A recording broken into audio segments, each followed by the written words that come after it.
Let's talk about something big that is happening right now.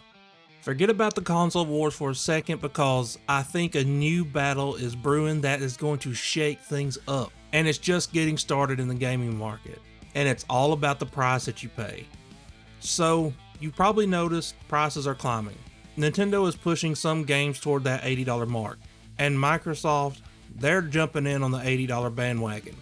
Now, you could argue that maybe Microsoft is trying to nudge more people towards Game Pass. And let's be honest, some of their exclusives haven't exactly flown off the shelves on their own. But $80 is a big ask for their games. And the only place where they're really selling is on PlayStation, which is strange. We also have the problem with console prices. They're not dropping anymore like they used to. At this point in their life cycle, they should be cheaper now. And as far as PC gaming goes, building a powerful rig is still a serious investment. It feels like everything is getting more expensive, at a time when they need to be getting cheaper. If you don't believe me, just look at all the failing studios and closures around the entire industry. But here's where things are starting to get really interesting. While the big players are starting to raise their entry fee, a new wave of competition is rising. And I'm not talking about just a few small titles. We are seeing high quality, ambitious games hitting the market at prices that make you look twice. Think about Clair Obscur Expedition 33, a gorgeous turn-based RPG, and even though it came out on Game Pass day one, people are buying it because it launched around $50. We also have a game coming up called Wuchang Fallen Feathers, another great looking action game. It's also going to be $50. We also have Post Trauma, a classic survival horror title for just $15. And you can't forget about Elden Ring Night Rain, which is going to be releasing for $40. These aren't just little side projects. These are polished, exciting games developed by talented teams, often priced between $15 and $50. This is creating real competition based on value. For a simple reason, because price matters.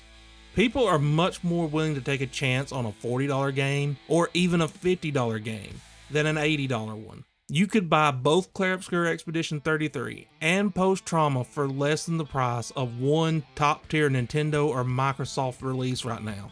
These mid-budget and indie titles are punching way above their weight, and they have went back to a development cycle and style more like PlayStation 2 and 3.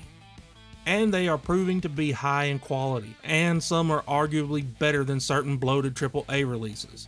Star Wars Outlaws, Assassin's Creed, and a few others.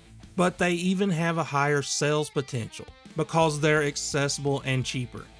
They're offering fantastic experiences without demanding ridiculous prices. Mainly because they're smart enough not to have ridiculous budgets. This is going to put the established giants in a tough spot. They've kind of backed themselves into a corner with these price hikes. What happens when these $40 and $50 games consistently start outselling their $70 and $80 behemoths? Simply because players feel like they're getting a better value.